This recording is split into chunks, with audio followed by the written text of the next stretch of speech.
In April of 1841, Silas Rutledge issued a declaration that startled even the most heartless plantation owners across South Carolina. He announced he was placing his daughter, Catherine, a 28-year-old woman weighing more than 260 pounds, under the absolute command of an enslaved man named Ezekiel Cross. This was not a role for a caretaker or a simple companion. He was to be her master in every practical sense except for the legal documentation. The white high society of Colleton County was deeply offended by the news, yet they remained oblivious to Rutledge's true motivations or the transformative journey Ezekiel Cross would lead Catherine through over the coming months. By the arrival of November, Catherine's physical form had shifted in ways that defied logical explanation. 13 men lay dead, and the Cypress Grove plantation had been reduced to a heap of smoldering ash. People wondered what truly transpired between that enslaved man and the daughter of the plantation owner. What did he do to her that struck such terror into those who saw the results? Before the unsettling reality is revealed, ensure you are following our updates and sharing your thoughts. Now, let us return to the genesis of these events. Springtime in Colleton County arrived with a heavy, suffocating humidity that made the atmosphere feel thick and stagnant. The Combe River drifted sluggishly through the low country, its obsidian waters mirroring the Spanish moss that draped from the live oaks like tattered funeral garments. Rice paddies reached toward the horizon for miles. These flooded plains were tended by hundreds of enslaved individuals who waded through knee-deep water from the first light of dawn until the sun dipped below the trees.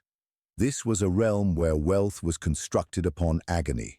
Prosperity was squeezed from human heartbreak, all of it rationalized by men who had persuaded themselves that such brutality was merely the inherent order of the world. Cypress Grove Plantation occupied 800 acres of reasonably fertile soil. Its proprietor, Silas Rutledge, was not yet a member of the county's inner circle of elites, though he craved that status with every fiber of his being. Owning 58 enslaved people made him prosperous by general standards, but it only positioned him as a mid-tier figure in the local social hierarchy. The truly influential dynasties possessed thousands of acres and hundreds of laborers. They spent their summers in Charleston and provided their offspring with Northern University educations. Their family names held a gravity that could secure opportunities or annihilate lives with a single utterance.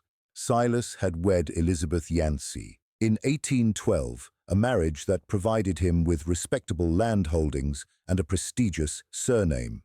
Elizabeth was a pragmatic woman who managed detailed ledgers and focused more on financial gains than social climbing.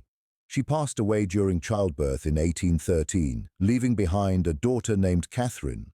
For nearly 3 decades, Silas raised Catherine in isolation while dedicating his spirit to infiltrating the elite corridors of county power. He was a lanky man, possessing the thinness of someone who neglects nutrition when gripped by a fixation. His hair had turned silver prematurely, granting him a harsh look that complemented his icy personality.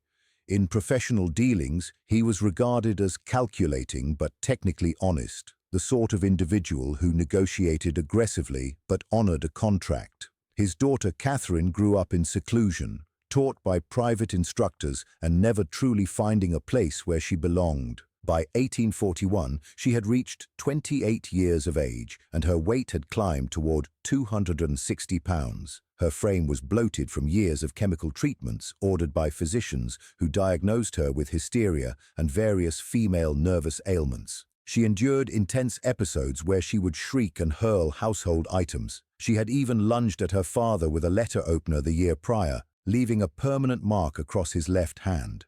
The socialites of Colleton County spoke of her with a hollow pity. They lamented the burden Silas Rutledge carried with a broken daughter, recalling her as a lovely child. None of them grasped the reality. None of them understood what Catherine had witnessed at the age of 12, or that her supposed instability was not madness at all, but a logical reaction to being surrounded by monsters. The missive arrived on the 7th of April, brought by a private messenger. Silas broke the seal in his library, expecting routine trade news. Instead, he discovered 3 sheets of high-quality parchment secured with crimson wax, displaying a symbol he knew instantly: a scythe crossed with stalks of grain, the emblem of the Brethren of the Harvest. This group consisted of 13 men who congregated in the shadows to conduct ceremonies they believed would fortify the earth through the spilling of blood. They blended ancient European lore with spiritual concepts taken from enslaved people who had a deep understanding of spirits and influence. They held the conviction that the powerful were destined to prey upon the weak, even literally if the situation demanded it. Silas had been brought into their ranks in 1822. He had attended roughly 40 meetings over 19 years, taking part in activities that spanned from the disturbing to the truly horrific. The letter made it clear he was drowning in debt. $12,000 had been lost over years of reckless wagering and poor business choices, an insurmountable amount. Settling this debt would necessitate the liquidation of his land and the sale of every person he owned, effectively erasing his life's work. However, the correspondence suggested a different path, a way for members in precarious states to prove their loyalty. The shame would be total. In a culture where white women were presented as delicate and guarded above all else, Silas would be admitting his daughter was worth less than his movable goods. Yet, if he complied, his financial obligations would be wiped away, and the Brethren would provide the capital needed to fix his reputation. Silas remained in his library for hours that evening, weighing his paths. Total ruin would be his end if he failed to pay. The Brethren had influence over every judge, attorney, and statesman in the territory. They could make him vanish if he became an obstacle. Alternatively, he could trade his daughter's pride to save his own standing, the very choice his society had groomed him to make. He chose property over humanity and status over ethics. He drafted his consent by the flickering light of a candle and dispatched the reply before daybreak. 3 days afterward, a second letter arrived providing a name and a short biography. Ezekiel Cross, aged 33.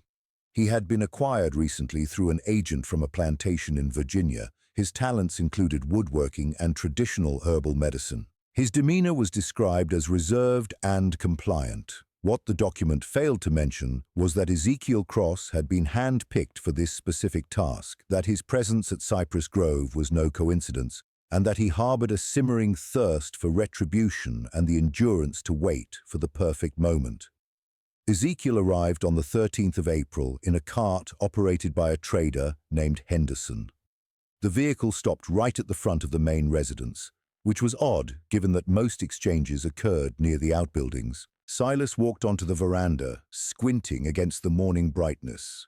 Ezekiel sat in the back of the cart. The initial thing Silas noticed was the man's eyes. Most enslaved individuals maintained a downward gaze as a way to survive, but Ezekiel stared straight at Silas with a calm, calculating look. It made Silas feel profoundly uneasy. Ezekiel was tall, roughly 6'2", with wide shoulders and tough muscle earned from a life of heavy toil. His skin showed no marks of the lash. His attire was basic but tidy. His hands were large and textured with calluses, yet his movements possessed a delicacy that hinted at craftsmanship rather than simple strength. Henderson hopped down and passed the documentation to Silas. He remarked that Ezekiel was the one requested and that his previous master called him quiet but capable. He added that Silas's associates wanted him to know this individual was chosen with great care. Silas didn't really look at the papers. He spoke directly to Ezekiel, asking if he understood his purpose. Ezekiel responded in a deep, controlled tone with a hint of a Virginia lilt, confirming he did. Silas explained that his daughter was sick and that Ezekiel would be in charge of her recovery. He mentioned that medical doctors had failed and asked about Ezekiel's knowledge of herbs. Ezekiel replied that his grandmother was a healer and had passed her knowledge to him before he was sold. The exchange was finished quickly. Ezekiel was assigned a small shack near the main house, away from the general slave quarters. He was provided with basic necessities and told his work would start the next morning. He was warned that his only duty was Catherine's health, and that any failure would result in harsh punishment. Ezekiel simply nodded and gave the required responses. When he was finally alone, he allowed his face to soften, his tension easing slightly. He sat on his straw mattress and retrieved a small bundle of cloth from his shirt. He unfolded it gently to reveal a scrap of paper with 3 names written in a child's shaky hand: Sarah, Benjamin, and Ruth.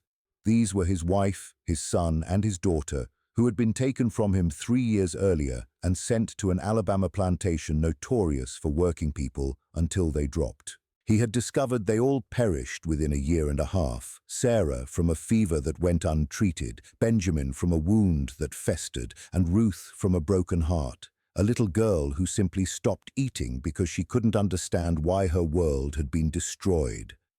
And Silas Rutledge was the man who had sold them. Not because of a financial crisis or any fault of theirs, but because he wanted to prove to the brethren that he could be cold-blooded and decisive. He had torn a family apart like scrapwood for a fire. Ezekiel had spent 2 years moving southward, intentionally getting traded from one site to another while collecting intelligence. He learned about the brethren through quiet whispers. He discovered their secret rights and who belonged to them. He learned they felt they were beyond the reach of any law. When the chance arose to be sold to Rutledge, Ezekiel knew his opportunity had arrived. He would have entry to Rutledge's home, his private affairs, and his weaknesses. Sometimes true justice didn't come from a courtroom, but from careful deliberation and a willingness to be as ruthless as the enemy. He tucked the names away, lay down, and began to map out his next moves. His first shift started on April 14th.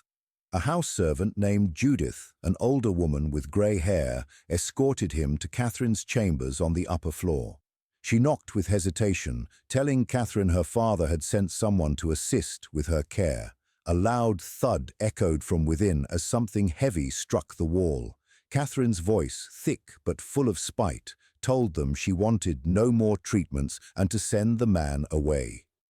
Judith looked at Ezekiel with a sad expression, noting that Catherine was having a difficult day. Ezekiel entered the room and shut the door before Judith could step inside. The space was large but gloomy, with the heavy drapes pulled tight. The air was stagnant, smelling of dirty linens and the cloying, metallic scent of mercury. Books were strewn about, a frame was smashed against the wall, and clothes were piled everywhere. Catherine was huddled in a chair near the cold hearth, draped in a messy robe. Her dark hair was a matted mess. Her face looked swollen, her eyes lacked focus, and her hands shook rhythmically on the armrests. She viewed Ezekiel with a mix of bewilderment, dread, and then rage. She demanded to know who he was, repeating that she wanted no more doctors. Ezekiel stood his ground, explaining he wasn't a doctor but was there because her father asked for his help. Catherine laughed bitterly, saying that help usually meant poisons, restraints, or being forced into silence. She stood up wobbling and accused him of being a new form of punishment for her refusal to forget the past. Ezekiel remained motionless and asked what exactly she was supposed to forget. The question stunned her, and her anger turned into a moment of exposure. She realized he didn't know the secrets of the house. Ezekiel noted he only knew what her father had told him. Catherine looked at him closely, noting he was a stranger to these parts. She asked if he knew what happened in the cellar. Ezekiel's heart hammered, but he kept a stone face, claiming ignorance. Catherine called him a liar, though her voice lacked energy, sounding only exhausted. She told him everyone lies because it's simpler than facing the truth. She sat back down and told him to leave, to tell her father his new torturer had failed. Instead of leaving, Ezekiel walked to the window and threw the curtains wide. Light poured into the room, causing Catherine to cry out and shield her eyes. He asked her when she had last been outside or eaten a meal that wasn't laced with sedative. She argued the medicine was required by the doctors, but Ezekiel challenged her, asking what if the doctors were wrong. Catherine lowered her hands, staring at him with a blend of hope and dread. Ezekiel realized this was the moment to reveal his hand. He suggested that everything she had been told was intended to keep her under control, not to make her well. He proposed that her father had been drugging her for years to prevent her from ever being able to tell the world what she had seen. The room went silent. Catherine's eyes were wide and her tremors stopped. After a long silence, she asked if her father had told him this. Ezekiel replied that Silas told him nothing, but that he recognized the signs of mercury and long-term opium use. He told her that healthy people don't end up in her state unless someone is working very hard to keep them there. Catherine grew suspicious again, wondering if this was a trick or a test. Ezekiel insisted he could help her become strong and clear-headed enough to leave that room, but warned it would be grueling. Her body was addicted to the drugs, and stopping would cause immense pain. He also noted that her father would never approve. She asked why an enslaved man would bother to help her. Ezekiel looked her in the eye and admitted he had his own reasons for wanting Silas Rutledge to suffer, and the best way to inflict that pain was to return to him a daughter who was sane and strong enough to tell the truth. It was a dangerous admission to make, but Catherine was sharp despite her condition. She could spot a lie, but she might trust a shared enemy. She asked what Silas had done to him. Ezekiel told her about the sale of his wife and children and how they were sent to their deaths just so Silas could prove his lack of sentimentality to his peers. He described how Silas had smiled while his family was being torn apart. Catherine processed this and nodded, identifying the brethren as the motive. She told him he would eventually learn just how deep their evil went. She leaned in and asked what would happen if she agreed to his help. Ezekiel told her she would get well, and then they would decide their next steps together, noting that their plans for revenge might align. Catherine looked at him for a long time before declaring that she wanted them all dead, her father, Judge Pelham, Reverend Crenshaw, and every man who had been in that cellar. She wanted them to suffer, and to know their end was coming before they died. The hatred in her voice was startling, proving she wasn't mad, but rather filled with a rage that had been compressed for years. Ezekiel agreed to the terms. Catherine asked him to use her name if they were to be partners, but Ezekiel declined, saying they had to remain cautious. Catherine then revealed a dark secret. She had killed before. She mentioned 3 house slaves who might have told her father she was having moments of clarity. She couldn't remember the details because of the drugs, but she knew they were gone. Over the next week, the process began. Ezekiel slowly lowered her dosage of laudanum, substituting it with herbal teas like valerian for sleep and milk thistle for her liver. It was a harrowing experience. Catherine spent days battling fevers and sickness. Ezekiel never left her side, tending to her and offering quiet words of encouragement. As the toxins left her system, her mind cleared. The shaking stopped and her speech returned to normal. Then the physical training started. He made her walk short distances every day, pushing her a bit further each time. He overhauled her diet, replacing heavy sweets with protein and greens. They talked constantly during her recovery. Catherine described the horrors of the cellar she saw as a child and the years of being told her memories were delusions. She revealed she had a secret journal documenting her father's late-night meetings and the names of his guests. Ezekiel shared stories of his family, Sarah's singing, Benjamin's talent for numbers, and Ruth's love of flowers. He described the moment Silas inspected them like animals and chose to split them up for no reason other than cruelty. Catherine expressed her sorrow for his loss and promised that Silas would pay for what he took.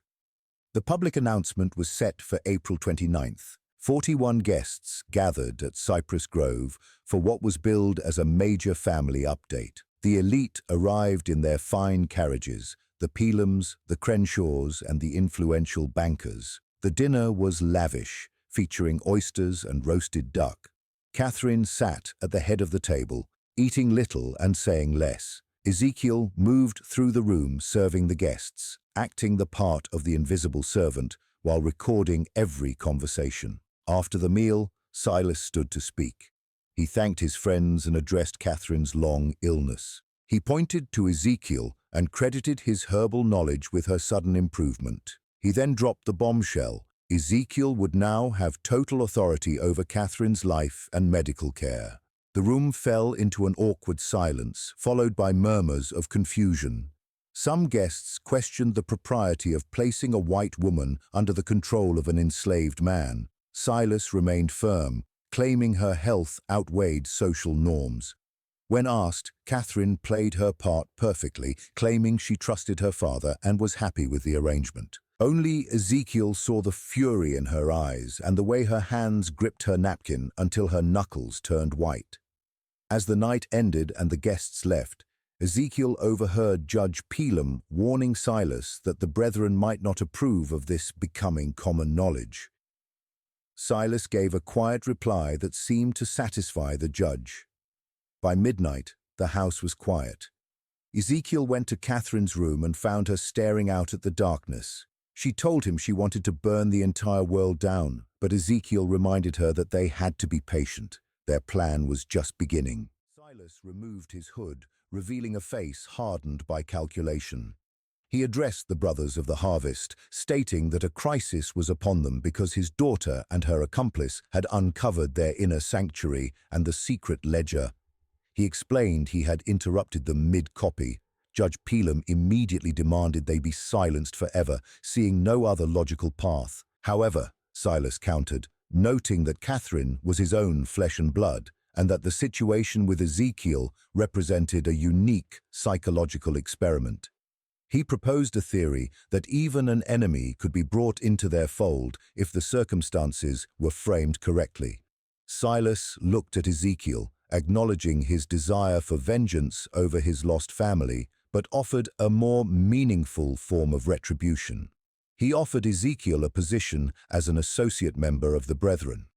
While the group did not allow men of color as full equals, Ezekiel would participate in their gatherings and rituals. In exchange, Silas promised to provide the means to destroy Edward Gaines, the plantation owner in Alabama who had worked Ezekiel's wife and children to death. He offered money and intelligence to ensure Gaines suffered, an offer that was as grotesque as it was strategic. Silas made the stakes clear. If Ezekiel refused, both he and Catherine would be killed that night, their bodies dumped in the swamp, and all evidence of their discovery would be incinerated. If he accepted, they would live, and Ezekiel would get his revenge at the cost of his soul. Catherine, though pale, signaled to Ezekiel not to give in. Yet Ezekiel was weighing the tactical advantage of infiltration. He asked what would become of Catherine. Silas replied that she would return to her room, be drugged once more, and forced to forget, or she would die. Catherine's voice rang out, refusing to be silenced or to forget the monstrosities she had seen.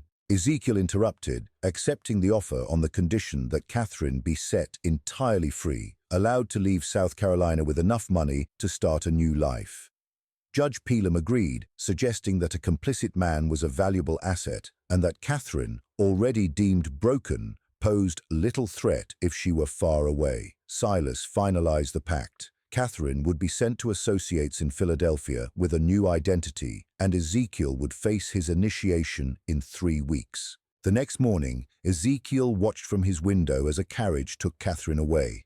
They were not permitted a final word, but a lingering look from her the night before told him she understood his play. For the next 3 weeks, Ezekiel lived under the suffocating gaze of overseers. He performed menial labor and played the part of a defeated man, but he was secretly mapping every inch of the house and identifying potential allies among the other enslaved workers. He was searching for any crack in the Brethren's armor. On the eve of his initiation, Silas visited Ezekiel's cabin, explaining that the Brethren's power came from mutual guilt and a vast network of influence. He claimed that sentiment was a weakness and urged Ezekiel to use the Brethren's power to reform from within, a lie Ezekiel saw through instantly. Silas also revealed that he knew Catherine had not gone to Philadelphia but was hiding nearby. He warned that her life depended entirely on Ezekiel's performance during the ritual. The initiation began at midnight on June 3rd. Ezekiel was led into the candlelit cellar, stripped to the waist and bound. Silas presented an enslaved teenage girl on the altar, telling Ezekiel he must make the first cut with a leather-wrapped knife to prove his loyalty. The chamber was filled with the rhythmic chanting of the 13 robed men. Ezekiel took the knife, but instead of striking the girl, he plunged it into the throat of the nearest member. He used the chaos to extinguish the candles and began a systematic, violent assault on the men who had spent their lives believing they were untouchable. He freed the girl and told her to run. As he faced the remaining 7 members, Catherine appeared at the head of the stairs. She had spent the weeks recruiting 23 others who had lost everything to the brethren. They descended with axes and scythes, driven by generations of suppressed agony. The struggle was brief and absolute. The brethren, men of status but no true grit, were overwhelmed by those they had deemed property. Silas tried to use Catherine as a human shield, but she broke his grip with a fierce strike. Ezekiel confronted Silas, reminding him that he had destroyed a family simply to prove he could. Silas's final, pathetic plea for mercy was met with none. After the 13 men were dead, Ezekiel and Catherine decided to burn everything, the house, the bodies, and the ledger. They knew the law would never provide justice. They had to create it themselves.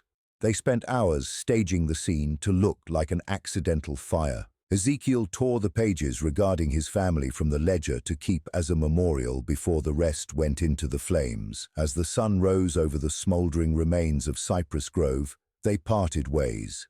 Catherine headed toward a new life where she would secretly record the truth, and Ezekiel moved west toward the frontier to join a network helping others escape. Official records cited the event as a tragedy, a fire that claimed Silas Rutledge, his daughter, and 12 guests. The truth lived on only in the whispered legends of slave quarters and in a coded journal found in a wall over a century later.